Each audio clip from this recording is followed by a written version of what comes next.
نحمده ونصلي على رسوله الكريم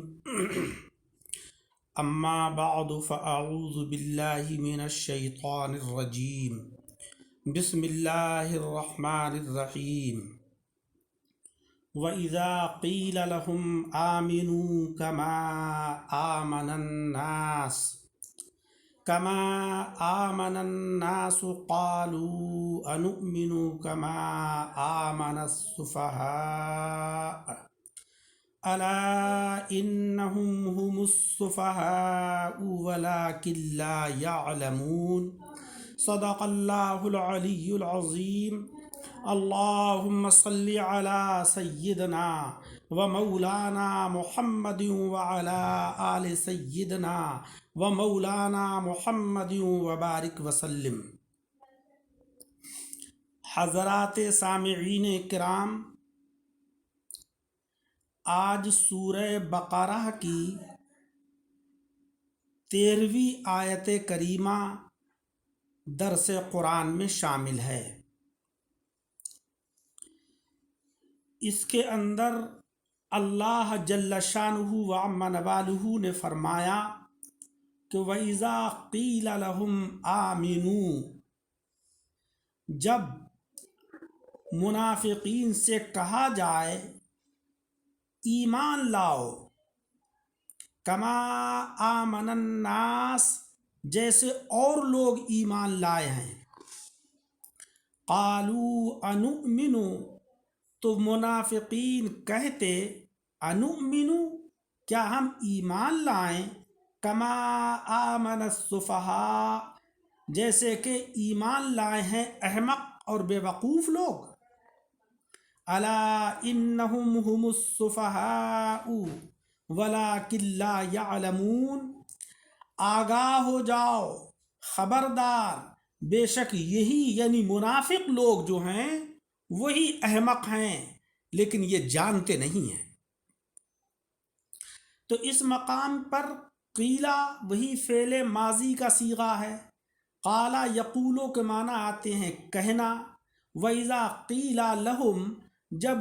منافقین سے کہا جاتا، آمنو، آمنا،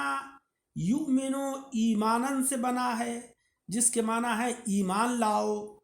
کما آمن الناس، یہاں پر الناس جو ہے وہ جنس کے معنی میں ہے،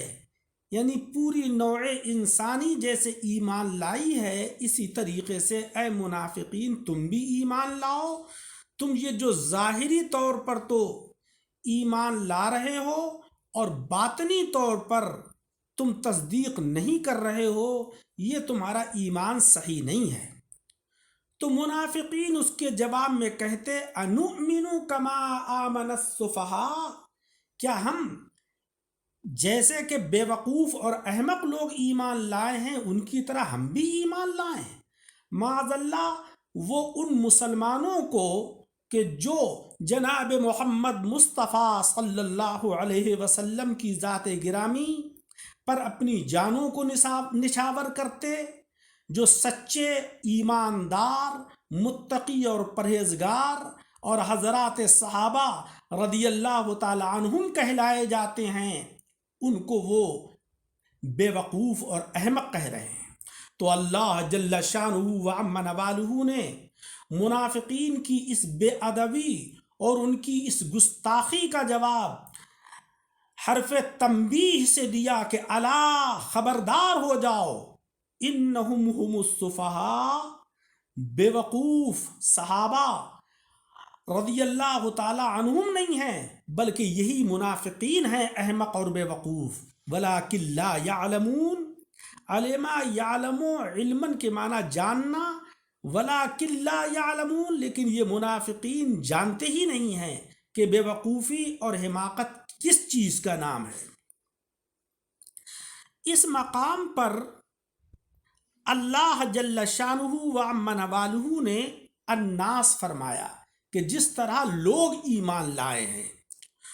تو تفسیر عزیزی کے اندر حضرت سیدنا عبداللہ ابن عباس رضی اللہ تعالی عنہ سے روایت ہے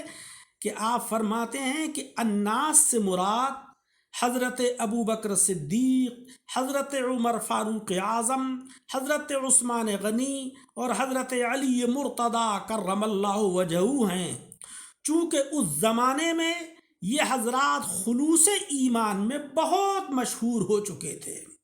ان کا ایمان اتنا معیاری تھا کہ اس کی تمثیل اور مثال دی جاتی تھی کہ جیسے یہ حضرات ایمان لائے ہیں ویسے ہی اے منافقین تم بھی ایمان لاؤ۔ تمہارا جو ایمان بظاہر یہ کہ ہم ایمان لائے اللہ پر اور قیامت کے دن پر، اور اس کے بعد تم اسلام کی اور مسلمانوں کی اور اللہ کے رسول کی سب کی اہانت کر رہے ہو، ان کی مخالفت کر رہے ہو، یہ ایسا نہیں ہونا چاہیے، بلکہ جس طریقے سے صدیق اکبر، عمر فاروق اعظم، عثمان غنی، علی مرتضیٰ ایمان لائے ہیں ایسے ہی تم بھی ایمان لاؤ۔ حضرات اکرام،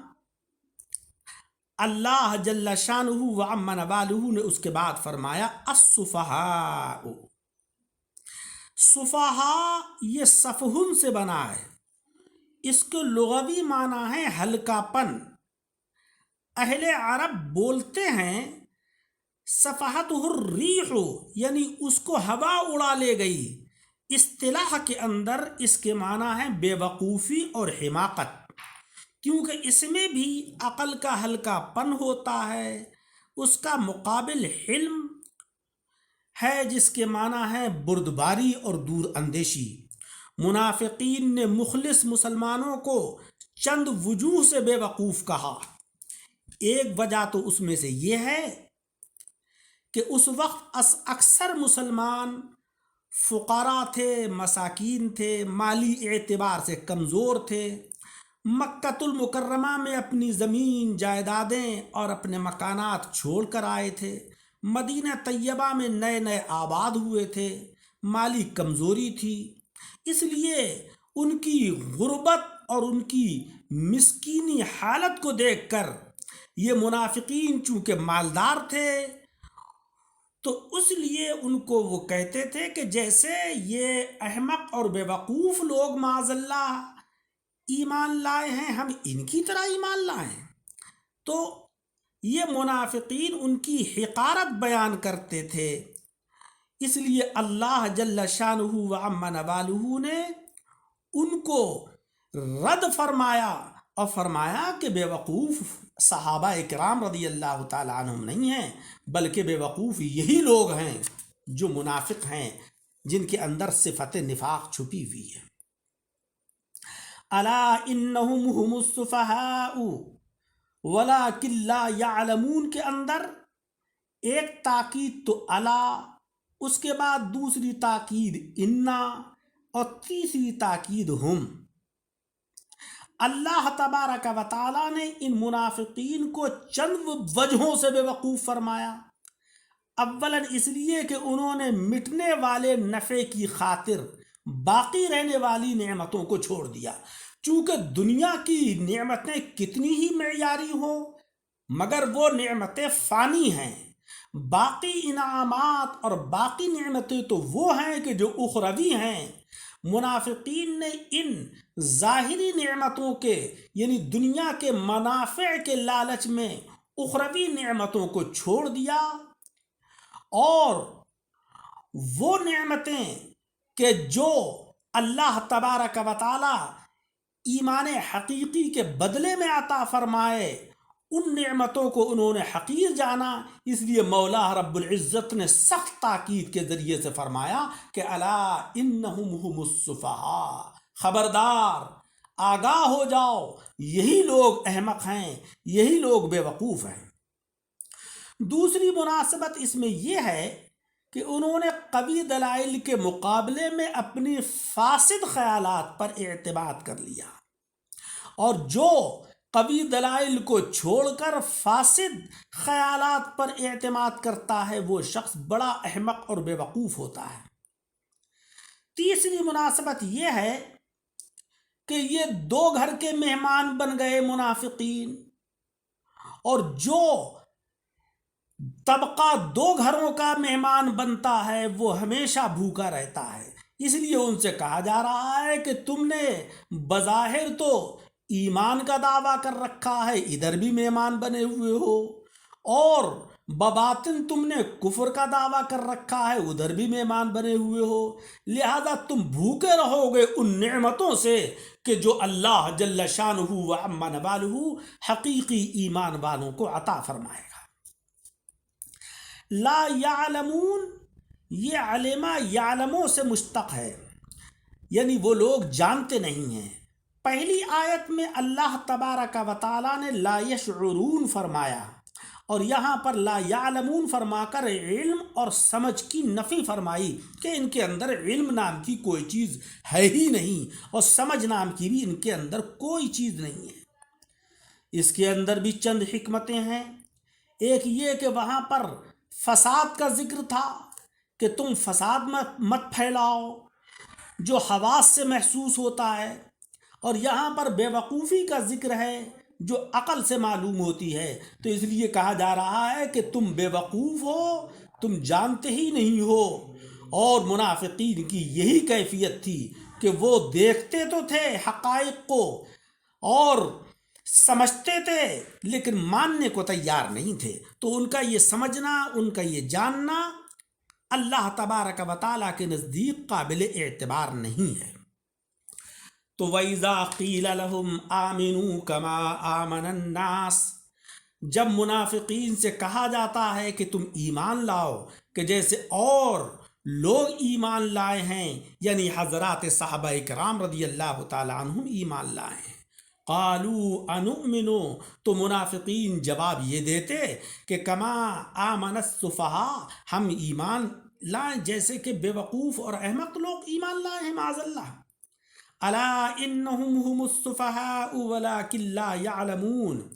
آگاہ ہو جاؤ، بے شک یہی لوگ یعنی نفاق پھیلانے والے یہی حقیقت میں بے وقوف ہیں، لیکن یہ جانتے نہیں ہیں۔ حضرات اکرام، اس آیت کریمہ سے یہ معلوم ہوا کہ ہمارے اندر، ہمارے دلوں میں اور